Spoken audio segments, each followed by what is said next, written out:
Hello दोस्तों, मेरा नाम शोएब है और साथ में है अभिषेक। नमस्ते। अगर आपने नेशनल मोनेटाइजेशन पाइपलाइन के बारे में पढ़ा या देखा या सुना होगा, तो एक एग्जाम्पल आपने अक्सर आपके सामने आया होगा। वो ये कि अगर आपके घर में कोई एक्स्ट्रा रूम है, तो आप उस एक्स्ट्रा रूम को रेंट पर दे सकते हैं या एयरबीएनबी पर लिस्ट कर सकते हैं।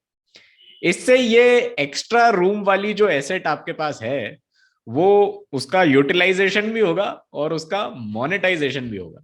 या सीधी बोलचाल वाली भाषा में कहूं कि कमरा खाली भी नहीं रहेगा और आपकी कमाई भी होगी।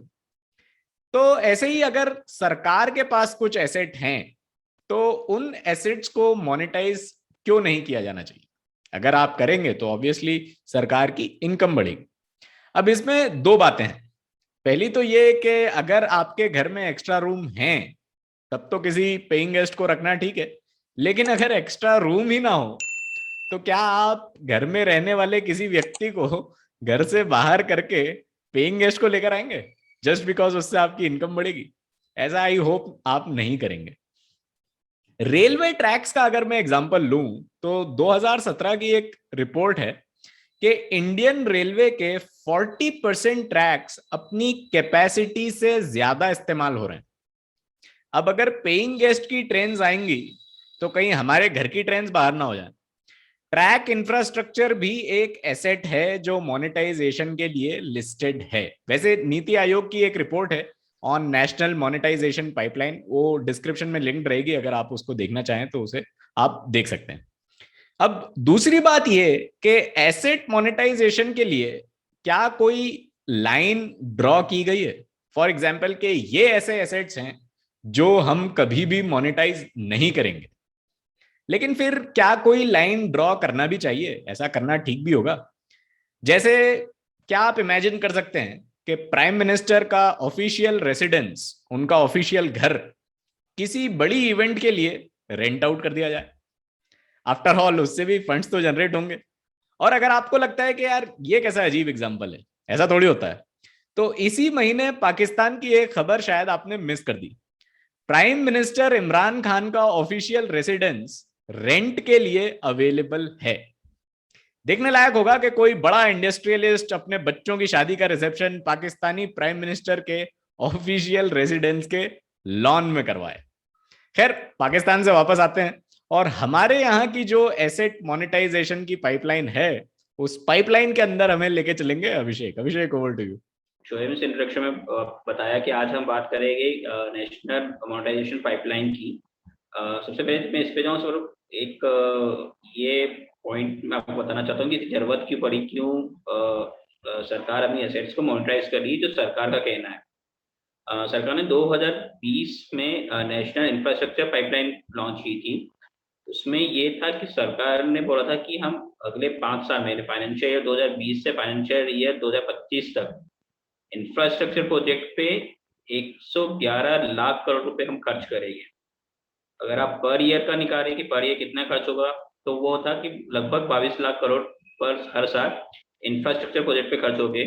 और हम अगर पिछले कुछ सालों का अगर एवरेज निकालें कि सरकार कितना इंफ्रास्ट्रक्चर पे खर्च करती है, तो ये जो 22 लाख करोड़ थे, वो जो एवरेज आ रहा था उसका 2.5 टाइम्स है। ये सरकार का एम अच्छा था कि इंफ्रास्ट्रक्चर प्रोजेक्ट पे खर्च कर रही है, ये जो पूरा पैसा इंफ्रास्ट्रक्चर देश के इंफ्रास्ट्रक्चर में लगेगा। पर सबसे बड़ा क्वेश्चन था कि पैसे कहाँ से आएंगे।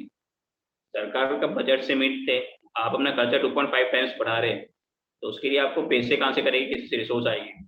तो उस समय जो सरकार ने जो प्लानिंग थी, जो ये जब स्कीम लॉन्च की थी, उसमें ये बोला गया था कि इसमें जो टोटल खर्चा आएगा, केंद्र सरकार देगी, राज्य सरकार देगी। तो केंद्र सरकार के बजट से 18 to 20% इसका जो टोटल इन्वेस्टमेंट होने वाला था इस प्रोजेक्ट पे, एनआईपी पे, उसमें से 18 to 20% सेंट्रल गवर्नमेंट के बजट में से आएगा। स्टेट गवर्नमेंट के बजट में से 24 to 26% इसका हिस्सा आएगा। और बाकी का जो था वो तो फाइनेंस से, कि बैंक फाइनेंस करेगी, वो 8 to 10% बैंक के फाइनेंस के थ्रू आएगा। बॉन्ड मार्केट से 6 to 8% आएगा। इंफ्रास्ट्रक्चर एनबीएफसी 15 से 17% के बीच में देगी। पीएसयू अपनी इक्विटी, गवर्नमेंट पीएसयू की इक्विटीज बेच के 8 से 15% तक इस इसमें एनआईपी में इन्वेस्ट करेंगे, और अदर अल्टरनेटिव सोर्स से 15 से 17% तक अदर सोर्स से गवर्नमेंट अपना ये जो पूरा 111 लाख करोड़ है वो अदर सोर्स से 15-17% तक आएगा।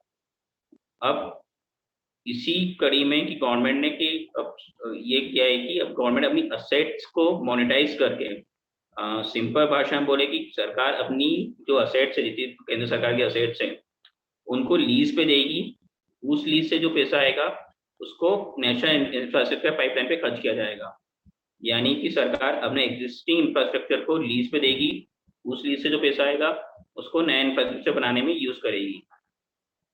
अब लीज पे क्या क्या दिया जाएगा और कैसे दिया जाएगा, तो बेसिकली जो मेन जो इंफ्रास्ट्रक्चर सेक्टर से जो जिनकी जो असेट्स जिनकी दी जाएगी, जो कोर असेट्स है उसमें रेलवे है, अर्बन प्रॉपर्टी से सरकार के जैसे स्टेडियम हुए, पावर ट्रांसमिशन लाइन हुई, पाइपलाइन गैस की पाइपलाइन हुई, टेलीकॉम सेक्टर हुआ, वेयर हाउस हुआ, सी पोर्ट एयरपोर्ट हुआ। उसके बाद जो सरकार का लैंड बैंक है, डिफरेंट डिफरेंट सरकार के डिपार्टमेंट का, जैसे रेलवे का काफी बड़ा लैंड बैंक है, उसको सरकार लीज पे देगी। जो गवर्नमेंट बिल्डिंग्स है, कई प्राइम लोकेशंस पे गवर्नमेंट के डिफरेंट डिपार्टमेंट के क्वार्टर्स है, उस प्रॉपर्टी को गवर्नमेंट लीज पे देगी। अब इसमें जो लीज पे देने की जो प्रोसेस है उसमें भी 3 टाइप से गवर्नमेंट लीज पे देगी। पहला ये होगा कि आप जो गवर्नमेंट की सपोज की एक कोई एसेट्स है, या सपोज कि एक किसी रेलवे स्टेशन को गवर्नमेंट किसी प्राइवेट प्लेयर को लीज पे देती है, वो प्राइवेट प्लेयर पूरा एक जिस अमाउंट पे उसने लीज पे लिया है वो एक साथ गवर्नमेंट को पे कर देगा। दूसरा मॉडल ये रहेगा कि जो सरकार ऐसी प्रॉपर्टी सरकार जो लीज पे देना चाहती है जिसपे कुछ डेवलपमेंट करना है या उस पे इसका रीडेवलपमेंट करना है, तो वो 4 साल के लिए गवर्नमेंट उस प्राइवेट प्लेयर को वो लीज पे दे देगी। प्राइवेट प्लेयर अपना पैसा लगाएगा, उसका रीडेवलपमेंट करेगा उसकी प्रॉपर्टी का, और नेक्स्ट 4 साल तक उससे उससे जो उसने इन्वेस्टमेंट किया है वो अपने हिसाब से उसको ऑपरेट करके वो पैसा जो इन्वेस्टमेंट है वो रिकवर करेगा। एक तीसरा मॉडल है रेवेन्यू शेयरिंग का, कि कोई भी प्रॉपर्टी, सपोज कीजिए कोई स्टेडियम है, गवर्नमेंट ने किसी प्राइवेट प्लेयर को लीज पे दे दिया है, वो स्टेडियम वो प्राइवेट प्लेयर डिफरेंट एक्टिविटीज के यूज करता है, उससे जो रेवेन्यू आएगा वो गवर्नमेंट एंड वो जो प्राइवेट प्लेयर है वो आपस में शेयर करेंगे। इसमें जो मेन की पॉइंट है कि इसमें केवल लीज पे दिया जाएगा, ऑनरशिप सरकार के पास ही रहेगी, गवर्नमेंट के पास ही रहेगी, तो डिपार्टमेंट की प्रॉपर्टी उस डिपार्टमेंट के पास रहेगी। ये केवल 4 साल के लिए है, केवल 4 साल के लिए आप प्रॉपर्टी को लीज पे देंगे। दूसरा, ब्राउन फील्ड प्रोजेक्ट की लीज पे दिए जाएंगे, नहीं ऐसे प्रोजेक्ट जो एग्जिस्टिंग प्रोजेक्ट है, जो एसी असेट्स जो एग्जिस्टिंग असेट्स है वो ही लीज पे दी जाएगी। कोई नए प्रोजेक्ट इस नेशनल मॉनेटाइजेशन पाइपलाइन में नहीं है। अब किस डिपार्टमेंट से कितना गवर्नमेंट ने टारगेट किया, जो मेन डिपार्टमेंट है गवर्नमेंट के, सबसे बड़ा जो हिस्सा इसका आने वाला है, जो पूरा जो टारगेट है गवर्नमेंट का, कि हम इस पूरी प्रोसेस से 6 लाख करोड़ ये अगले 4 साल में रेवेन्यू जनरेट करना चाहते हैं। तो इसमें से जो मेन पोर्शन आएगा वो आएगा रोड से लगभग 1,60,200 करोड़ का गवर्नमेंट ने टारगेट है इनकम का। रेलवे की प्रॉपर्टी लीज पे देके गवर्नमेंट 1,52,500 करोड़ का टारगेट है। उसका power transmission, power generation, natural gas pipeline, product pipeline, stadium जैसे बताया, port, aviation airport government lease पे देगी, माइनिंग, वेयर हाउस और टेलीकॉम। तो ये डिफरेंट ये टोटल सेक्टर से जो जिनकी प्रॉपर्टीज असेट्स गवर्नमेंट लीज पे देके रेवेन्यू जनरेट करना चाहती है। Total 20 asset class government identify की है जो लीज पे दी जाएगी। ये 20 असेट क्लास 12 मिनिस्ट्री 12 डिपार्टमेंट में की अलग अलग ये असेट्स है। इसमें जो टॉप 3 सेक्टर्स है, सबसे बड़ा रोड है, रोड से 27%, जो टोटल 6 लाख करोड़ का जो टारगेट है उसमें से 27% रोड को लीज पे देके गवर्नमेंट का रेवेन्यू जनरेट होगा। रेलवे से 26% का एंड पावर सेक्टर से 15% का। इसमें जो टॉप 3 असेट क्लास है, जिसमें बड़ा कि 20 असेट क्लास को दिया जाएगा, तो सबसे बड़ी जो टॉप 3 असेट क्लास है, रोड है। रोड पे जो टोल लगता है, कि गवर्नमेंट ने सपोज एक हाईवे पूरा किसी प्राइवेट प्लेयर को लीज पे दे दिया और वो उसको मेंटेन करेगा और टोल के थ्रू वो अपनी इनकम जनरेट करेगा। रेलवे स्टेशन को गवर्नमेंट लीज पे देगी, रेलवे स्टेशन किसी प्राइवेट प्लेयर को लीज पे दे दिया जाएगा, वो रेलवे स्टेशन का रीडेवलपमेंट करेगा और उससे वो फिर आगे अगले 4 साल तक वो प्राइवेट प्लेयर उस रेलवे स्टेशन से रेवेन्यू जनरेट करेगा। उसके बाद अगर हम हर सेक्टर्स पे आए, सबसे पहले अगर हमारे रोड पे, तो टोटल 26,700 किलोमीटर की रोड गवर्नमेंट लीज पे देना चाहती है। लीज से मतलब इन रोड्स को बेसिकली टोल लगेगा, प्राइवेट प्लेयर को पूरी ये हाईवे से दिए जाएंगे लगभग 26,700 किलोमीटर के।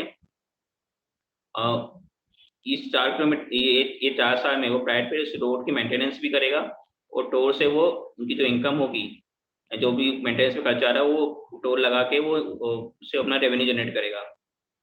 उसके बाद रेलवे की बात करें तो जैसे मेरा जो रेलवे 26% रेलवे से आ रहा है, लगभग 400 स्टेशन को मोनेटाइज किया जाएगा। 400 स्टेशन को प्राइवेट प्लेयर्स को दिया जाएगा। 90 पैसेंजर्स ट्रेनर को भी प्राइवेट सेक्टर्स को दिया जाएगा लीज पे चलाने के लिए। जो रेलवे ट्रैक है, लगभग 1400 किलोमीटर के रेलवे ट्रैक को गवर्नमेंट लीज आउट करेगी। इसमें से कोंकण रेलवे का अलग से, कोंकण रेलवे का 7040 किलोमीटर का जो ट्रैक है उसको लीज पे दिया जाएगा।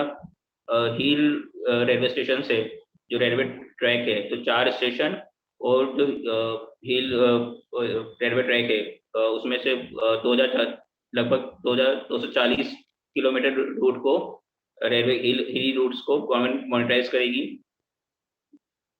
उसके बाद जो रेलवे के जो गुड शेड्स है, लगभग 265 गुड शेड्स को वो मॉनिटाइज करेगी।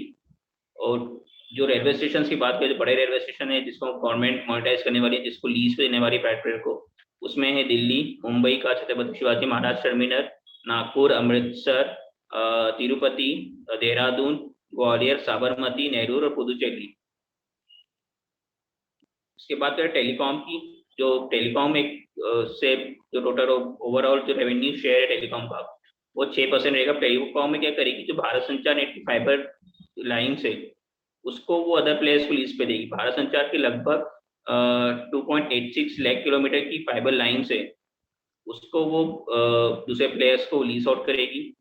इसमें बीएसएनएल और एमटीएनएल के लगभग 15,000 टावर्स है, उसको गवर्नमेंट लीज आउट करेगी प्राइवेट प्लेयर को। उसके बाद एयरपोर्ट की बात करें, जो टोटल रेवेन्यू शेयर है एयरपोर्ट से, वो 4% के आसपास है। एयरपोर्ट का लगभग 4 पैसे इसमें मोनेटाइजेशन किया जाएगा, इनको लीज पे दिया जाएगा। फर्स्ट फेज में 6 एयरपोर्ट को मोनेटाइज किया जाएगा, जिसमें भुवनेश्वर, वाराणसी, अमृतसर, त्रिची, इंदौर और रायपुर है। सेकेंड फेज में कैलिकट, कोयम्बतूर, नागपुर, पटना, मदुरई, सूरत, रांची और जोधपुर के एयरपोर्ट है। थर्ड फेज में चेन्नई, विजयवाड़ा, तिरुपति, बड़ौदा, भोपाल और हुबली के एयरपोर्ट रहेंगे। और लास्ट में इम्फाल, अगरतला, उदयपुर, देहरादून और राजमंड्री के एयरपोर्ट को मोनेटाइज किया जाएगा। इसका जो सबसे बड़ा मेन एडवांटेज ये है कि इसे बताया कि आपके पास एक असेट्स क्लास पड़ी हुई है। जैसे आपने एग्जांपल दिया था कि आपके पास एक एक्स्ट्रा रूम है, आप उस एक्स्ट्रा रूम को रेंट पे देके आप इनकम जनरेट कर सकते हैं। उसी तरह से गवर्नमेंट भी चाह रही है, जो गवर्नमेंट की पूरी असेट्स है डिफरेंट डिफरेंट डिपार्टमेंट में, डिफरेंट देश के अलग अलग भागों में, उनको हम लीज पे दे के रेवेन्यू जनरेट करें। दूसरा ये कि कई ऐसे असेट्स है जिसमें रीडेवलपमेंट की जरूरत है। कई रेलवे स्टेशन पुराने हो चुके हैं, कई एयरपोर्ट से जो अभी जिनकी जो कैपेसिटी, मौजूदा कैपेसिटी वो ओवरलोडेड है, उनको रीडेवलपमेंट की जरूरत है। तो वो प्राइवेट प्लेयर्स को कहती है कि आप आइए, इन्वेस्ट कीजिए, 4 साल तक आप ऑपरेट कीजिए, अपना रेवेन्यू जनरेट कीजिए, उसके बाद फिर वापस सब सरकार को उठा दीजिए। और बाकी जो दूसरा जो जितनी गवर्नमेंट की स्कीम, जो पूरी 6 लाख करोड़ का जो गवर्नमेंट का टारगेट है, जो रेवेन्यू जनरेट होगा, वो वापस गवर्नमेंट इंफ्रास्ट्रक्चर प्रोजेक्ट पे ही लगाना चाहती है कि उससे हम नया इंफ्रास्ट्रक्चर क्रिएट करें। बट जो इसकी क्रिटिक्स है, जो जो इसमें बोल रहे कि जो ड्रॉबैक निकाल रहे हैं, तो सबसे पहला ड्रॉबैक ये है कि जो गवर्नमेंट ने जितनी असेट क्लास आइडेंटिफाई की है और जितना रेवेन्यू टारगेट किया है, क्या इतना रेवेन्यू जनरेट हो पाएगा? कि कोई भी प्राइवेट प्लेयर आ रहा है, वो किसी भी असेट में इन्वेस्ट कर रहा है।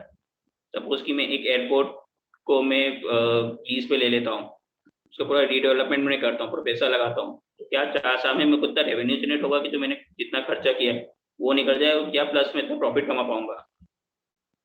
सेकंड पॉइंट ये है कि कोई प्राइवेट प्लेयर आएगा पहले वो उसको ऑपरेट।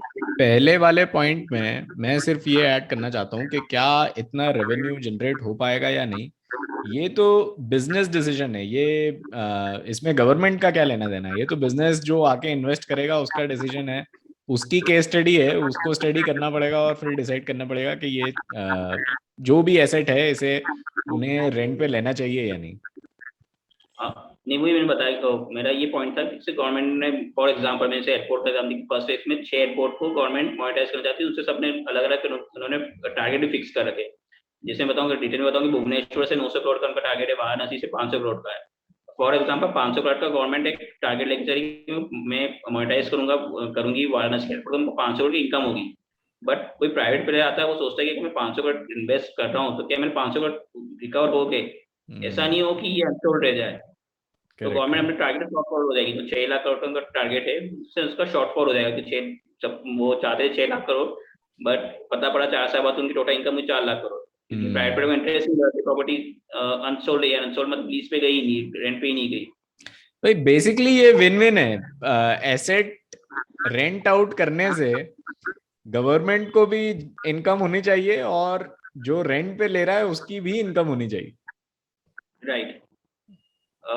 दूसरा डिसएडवांटेज ये है कि आप कोई भी प्राइवेट प्ले को आपने, ठीक है उसने लीज पे ले रही, उसने उसको रीडेवलपमेंट किया, पूरा इन्वेस्टमेंट किया, अब वो आपसे चार्जेस, जो आम पब्लिक है उनसे चार्जेस लेगा, तो वो कितना हो सकता है कि सपोज कोई रोड ली, रोड पर टोल टैक्स है, तो अभी सपोज कि 100 रुपये लगता था, बट कोई प्राइवेट प्लेयर आया कि बोले नहीं मैंने तो रोड बनाई है, मेरे को जितना मैंने इन्वेस्टमेंट किया है वो रिकवर करने के लिए मेरे को 200 रुपये टोल लगाना पड़ेगा, तो वो जो एक्स्ट्रा बर्डन है वो आप पे आएगा। ऐसी रेलवे स्टेशन पे भी है कि रेलवे स्टेशन पे हो सकता है प्लेटफॉर्म टिकट्स के रेट बढ़ जाए, या कुछ अलग तरह से जो भी रेवेन्यू जनरेट करे, तो एंड कस्टमर है, जो आपको हम है, जो आम लोग हैं, उन पे लोड आ सकता है। तो ये 2 पॉइंट है कि इस स्कीम दिखने में इजी है, उसके बाद एक जो फाइनेंशियल डिसिप्लिन होता है किसी भी गवर्नमेंट में, वो कम देखने को मिला है। सीएजी की रिपोर्ट से कि जो गवर्नमेंट सेस लगाती है, हम अलग अलग तरह के सेस देते हैं, जैसे एजुकेशन सेस देते हैं, एग्रीकल्चर सेस देते हैं।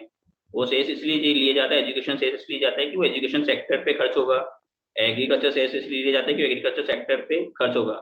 बट सीएजी की रिपोर्ट ये कहती है कि चाहे वो सेंट्रल गवर्नमेंट हो, स्टेट गवर्नमेंट हो, वो उन्होंने पिछले कई साल में जो सेस लिया है, सपोज एजुकेशन सेस लिया है, तो पूरा पूरा 100% एजुकेशन पे खर्च नहीं किया, उन्होंने दूसरी स्कीम पे भी खर्च कर दिया है। तो कहीं ना कहीं इस स्कीम में ऐसा नहीं हो जाए कि जो आपको, ठीक है आपका टारगेट 6 लाख करोड़ रुपए आपको मिल गए इस स्कीम से, पर वो 6 लाख सही में इंफ्रास्ट्रक्चर में खर्च हो गई कि दूसरी स्कीम में गवर्नमेंट हमने खर्च कर दे। तो फाइनेंशियल डिसिप्लिन सरकार का कैसा रहेगा, वो भी एक पॉइंट देखना पड़ेगा। तो इस बार के कॉन कॉल में इतना ही। आई होप आपको अच्छा लगा हो, आपको समझ में आया हो कि नेशनल मोनेटाइजेशन पाइपलाइन क्या है। जैसा मैंने बताया, कुछ रेफरेंस की लिंक्स डिस्क्रिप्शन में रहेंगी, वो भी आप चेक कर सकते हैं। अगली बार फिर मिलेंगे, तब तक के लिए टेक केयर।